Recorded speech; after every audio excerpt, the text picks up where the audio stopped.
வணக்கம். காலத்தின் குரல். குரல் 8. இல்லந்தோறும் மறைக்கல்வி, தினந்தோறும் புத்தெழுச்சி. பாவம் ஒரு தீய செயல்.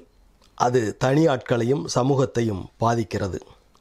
மனித உறவில் சேதாரத்தையும் சாவையும் ஏற்படுத்துகிறது. இதை நம் நாட்டு சித்தர், பாவம் செய்யாதிரு மனமே, நாளை கோபம் செய்தே யமன் கொண்டாடி போவான், பாவம் செய்யாதிரு மனமே என்று காடுவெளி சித்தர் பாடுகிறார். இது பாவத்துக்கு கிடைக்கும் கூலி சாவு என்ற விவிலிய வார்த்தைகளோடு ஒப்பிட்டு பார்க்க தூண்ட வல்லது. பாவச் செயலால் இயற்கையோடும் மனிதரோடும் இறைவனோடும் உறவு சிதைவதால் படைப்புகள் காயப்படுகின்றன. அதைத்தான் பாவக்கரை என்று கூறுகிறோம். இதனால் உலகம் முழுவதும் கெட்டுப்போய்விட்டது. அதனால் இவ்வுலகம் தீமையானது என எண்ணுவது தவறானது.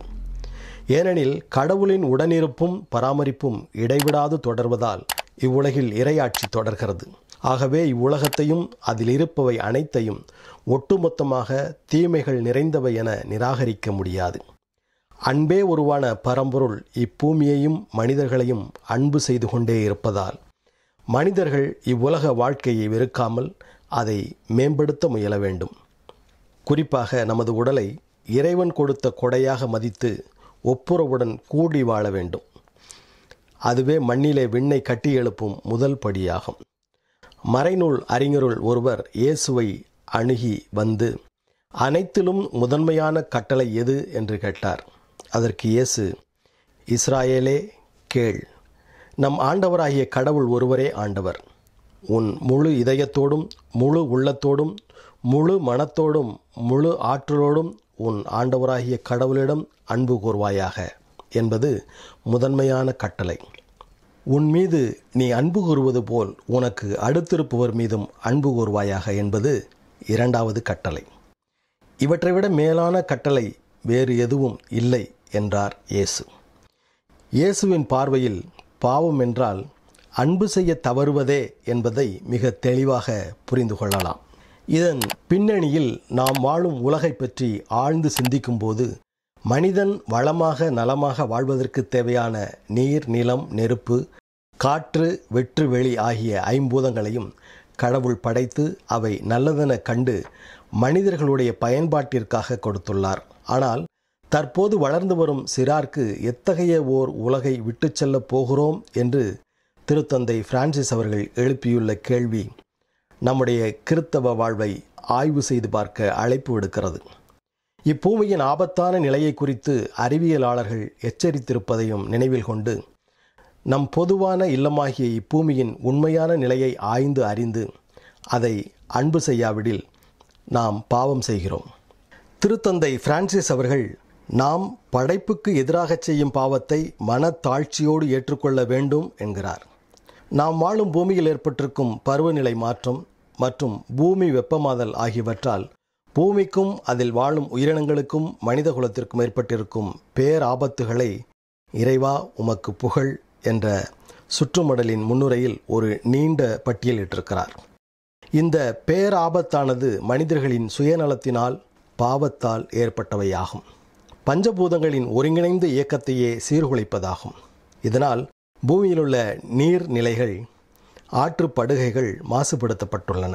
சுத்தமான நீர் குடிப்பதற்கும் சுத்தமான காற்று சுவாசிப்பதற்கும் கிடைக்காத அவலநிலை ஏற்பட்டிருப்பது மனிதர்களின் பாவச் செயலால்தான். இயற்கையை மாசுபடுத்துவது என்பது கடவுளுக்கு எதிராகவும் உயிரினங்களுக்கு எதிராகவும் செய்கின்ற பாவமாகும் என்று திருத்தந்தை பிரான்சிஸ் கூறுகிறார். இவ்வுலகில் பாவம் ஏற்படுத்தியுள்ள தாக்கம் மனிதர் மீதும் பிற படைப்புகள் மீதும். நாம் வாழும் பூமியின் அடிப்படையான மூல சக்திகளாக இருப்பது இந்த பஞ்சபூதங்கள்தான்.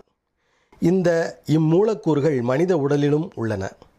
நீர், நிலம், நெருப்பு, காற்று, வெற்றுவெளி ஆகிய இவற்றிற்கு பஞ்சம் ஏற்பட்டால் மனித வாழ்க்கை குலையும் என்பதால் இவை பஞ்சபூதங்கள் எனப்பட்டன. பஞ்சபூதங்களில் நாம் அதிக கவனம் செலுத்த வேண்டியது நீரின் மீதுதான். நாம் வாழும் பூமி நீல வண்ணக்கோள் என்று அழைக்கப்படுகிறது. அதற்கு காரணம் பூமியின் மேற்பரப்பில் 71 விழுக்காடு நீர் சூழ்ந்துள்ளது. பூமியில் வாழும் எல்லா உயிரினங்களுக்கும் நீர்தான் உயிரை காக்கும் ஊற்றாக இருக்கிறது. அவனின்றி அணுவும் அசையாது என்பது எவ்வளவு உண்மையோ அவ்வளவு உண்மை நீரின்றி அமையாது உலகு என்பதும். மனித உடல் 72 விழுக்காடு நீரால் ஆனது. நாம் குடிக்கும் நீர் செல்களுக்கு தேவையான சத்துக்களை எடுத்துச் செல்லவும் உடலில் தேங்கும் கழிவுகளை அகற்றுவதிலும் முக்கிய பங்கு வகிக்கிறது. மேலும் உணவுப் பொருட்கள் மூலம் கிடைக்கும் சத்துக்களை உறிஞ்சுவதற்கும் தண்ணீர் தேவைப்படுகிறது. குடிப்பதற்கும் குளிப்பதற்கும் விவசாயத்திற்கும் மின் உற்பத்தி செய்யவும் தொழில்களுக்கும் தண்ணீர் அதிகம் பயன்படுகிறது. உடலின் இயக்கத்துக்கு பெரிதும் அத்தியாவசியமாக இருக்கும் நீரை எப்படி நாம் பயன்படுத்துகிறோம், பகிர்ந்து கொள்கிறோம்? சுத்தமான குடிநீர் கிடைக்காமல் பல கோடி மக்கள் நோயினால் துன்புறுகிறார்கள். தண்ணீருக்கு தட்டுப்பாடு மற்றும் கட்டுப்பாடு காரணமாக இறைவன் இலவசமாக கொடுக்கும் நீரை விலை கொடுத்து வாங்கியே ஆக வேண்டிய கட்டாய அவல நிலையிலே இருக்கிறோம். இன்று நீர் ஒரு மிகப்பெரிய வியாபார பொருளாக மாறிவிட்டது. தண்ணீர் இலவசமாக கிடைத்தபோது அதை மிக சாதாரணமாக கருதி மிக மிக தாராளமாக உபயோகித்தோம். மிகப்பெரிய மூலசக்தியை சாதாரணமாக தண்ணீராக பயன்படுத்தினோம், விரயமும் செய்துள்ளோம். இன்று வீடு, தெரு, ஊர், மாநிலம், நாடு முதலிய சமூக அமைப்புகளுக்கிடையே நீரை பங்கிட்டுக் கொள்வதில் பல சிக்கல்கள் தாண்டவமாடுவது அன்றாட செய்தியாகிவிட்டது. நீதிமன்றம் தலையிட வேண்டிய சூழ்நிலை உருவாகிவிட்டது. காலப்போக்கில் தண்ணீரை பங்கிடும் பிரச்சனை பூதாகரமாகி உலகப்போருக்கே வழிவகுக்கும் என கூறப்படுகிறது. உலகப்போர் மூண்டால் உலகமே அழியும் என்று சொல்லப்படுகிறது.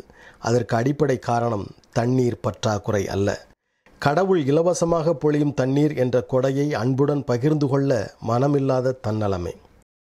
நம் பொதுவான இல்லமாகிய இப்பூமியில் வாழும் அனைத்து உயிரினங்களுக்கும் மனிதர்களுக்கும் தேவையான நீர் அனைவருக்கும் கிடைக்க வேண்டும் என்ற அன்பு இல்லாமல் தனக்கு கிடைத்தால் போதும் என்ற சுயநலத்தோடு வாழ்கின்ற இந்த அன்பற்ற செயலே பாவமாகிறது.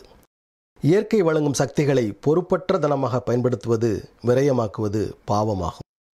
இயற்கையை பாதுகாக்கவும் சிக்கனத்தை கடைபிடிக்கவும் விரயத்தை தவிர்க்கவும் சில கட்டுப்பாடுகளும் ஒழுங்குகளும் தேவை. இதற்கு அடிப்படையாக அன்பில் அமைந்த சமூக அக்கறை தேவை.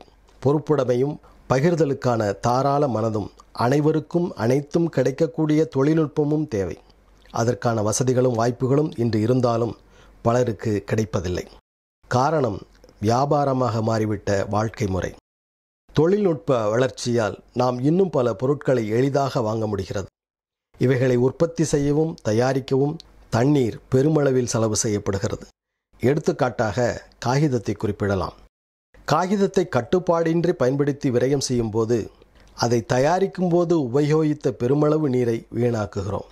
இதைப் போலவே பெரிய பெரிய கட்டிடங்களை, கோயில்களை, நினைவிடங்களை கட்டும்போது மிகப்பெரிய அளவில் தண்ணீர் செலவாகிறது. சமூக மற்றும் சமய விழாக்களிலும் விருந்துகளிலும் உணவும் மின்சாரமும் தண்ணீரும் விரயமாவது கண்கூடு. அலங்காரம் என்ற பெயரில் மிகை அலங்காரங்கள் சமூக சமய விழாக்களில் இடம்பெறுவது தண்ணீரை வீணாக்குவதே. குறிப்பாக சமய விழாக்களில் மிகையான ஆடம்பரத்தையும் அலங்காரத்தையும் புகுத்துவது ஆன்மீகத்தை குலைப்பதே என்று உணராத போக்கை காண்கிறோம். இந்த உணர்வு அருகிய நிலையில் நிலத்தடி நீர் ஆழ்குழாய்கள் மூலம் உறிஞ்சி எடுக்கப்படுவதையும் காண்கிறோம். இது நிலத்தில் பிளவை ஏற்படுத்தி கட்டிடங்களை பாதிக்கின்றது என்று கூறுகிறார்கள். ஒருபுறம் தண்ணீரை விரயமாக்குவதும் மறுபுறம் தண்ணீரை வியாபாரம் செய்வதும் பாவச் செயலே ஆகும்.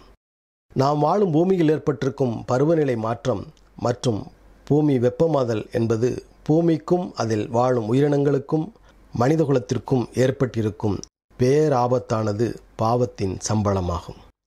புவி வெப்ப உயர்வானது இந்தியாவின் பருவநிலை மீது மிகுந்த தாக்கத்தை ஏற்படுத்தியுள்ளது என்பதை புதிய ஆய்வு ஒன்றின் முடிவு சமீபத்தில் உறுதிப்படுத்தியுள்ளது. வருகின்ற 200 ஆண்டுகளுக்கு கோடைக்கால பருவநிலையில் இந்த பாதிப்பு தொடரக்கூடும் என்பதை ஆய்வாளர்கள் தெரிவித்துள்ளனர். அதிநவீன கணினி தொழில்நுட்பத்தின் மூலமாக பருவநிலை பற்றிய ஆய்வை மேற்கொண்ட ஐரோப்பிய விஞ்ஞானிகள் குழு சராசரியாக இந்தியாவில் கோடை காலத்தில் பெய்யும் மழையின் அளவு இனி 40 முதல் 70 விழுக்காடு வரை குறைய வாய்ப்புண்டு என்று தெரிவித்துள்ளது. மழைநீரை சேமிப்பதில் நாம் பின்தங்கியே இருக்கிறோம். இதை பற்றியெல்லாம் உணர்வுடைமை மழுங்கிய நிலையே ஆன்மீக வறட்சி நிலையாகும். தண்ணீரை காப்பவர்கள் நாம் என்ற உணர்வுடைமையில் வாழ்பவர்களே ஆன்மீக தாகம் உடையவர்கள். உண்மையிலேயே ஒருவர் உலகம் முழுவதையும் தனதாக்கி கொண்டாலும் வாழ்வையே இழப்பார் எனில் அவருக்கு பயனேதும் இல்லை என நாம் அறிவுறுத்தப் பெறுகிறோம். இருப்பினும் புதிய மண்ணகத்தை நோக்கும் நம் எதிர்பார்ப்பு இம்மண்ணகத்தை வளப்படுத்தும் அக்கறையை நம்மில் தளர்ச்சியுற செய்வதற்கு நேர்மாறாக அவ்வக்கறையை தூண்டிவிட வேண்டும். ஏனெனில் இங்குதான் மறு உலகின் ஒரு வகை முற்காட்சியாக திகழக்கூடுமான புதிய மனித குடும்பம் என்னும் உடல் வளருகிறது. ஆதலின் மண்ணுலக முன்னேற்றத்தை கிறிஸ்துவனுடைய ஆட்சியின் வளர்ச்சியினின்று கவனமாக வேறுபடுத்தல் தேவை என்றாலும், இம்மண்ணுலக முன்னேற்றம் மனித சமுதாயத்தை நன்முறையில் ஒழுங்குபடுத்த வழிவகுக்கும் அளவுக்கு கடவுள் ஆட்சிக்கு மிகவும் முக்கியத்துவம் வாய்ந்ததாகும் என்று இன்றைய உலகின் திரு அவை என்ற ஏடு எண் 39 இரண்டாம் வத்திக்கான் சங்கம் கூறுகிறது. தொடரும். நன்றி, வணக்கம்.